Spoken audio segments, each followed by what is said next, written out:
பிள்ளைகளுக்காக பண நெருக்கடி காரணமாக சில மளிகை சாமான்களையும் உணவுப் பொருட்களையும் திருடியதற்காக சரவாக்கைச் சேர்ந்த ஒரு குடும்ப மாதுக்கு விதிக்கப்பட்டிருந்த 2 மாத சிறை தண்டனையை 6 நாட்களாக குறைத்து உயர் நீதிமன்ற நீதிபதி கே முனியாண்டி தீர்ப்பளித்தார்.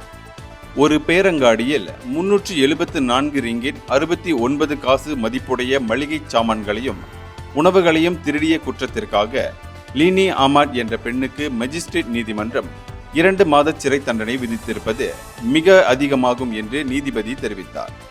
அந்த குற்றச் செயலை புரிந்தபோது குற்றம் சாட்டப்பட்டவர் நெருக்கடியில் இருந்திருக்கிறார் என்றும் நீதிபதி முனியாண்டி சுட்டிக்காட்டியிருக்கிறார். உணவு வளாகத்தில் சமையல்காரராக வேலை செய்வதற்கு லீனி காத்திருந்தார் எனவும் செலவுக்கு அவரிடம் அறவே பணம் இல்லை எனவும் நீதிமன்றத்தில் தெரிவிக்கப்பட்ட பின் நீதிபதி முனியாண்டி இவ்வாறு தனது கருத்தை பதிவிட்டார். ஏப்ரல் 19ஆம் தேதி கைது செய்யப்பட்ட லீனி கிட்டத்தட்ட 1 வாரம் போலீஸ் காவலில் இருந்தார். ஆகவே அவர் விடுதலை செய்யப்படுகிறார் என்று நீதிபதி தீர்ப்பளித்தார். இந்தியர்களின் இதய குரல் மக்களோசை.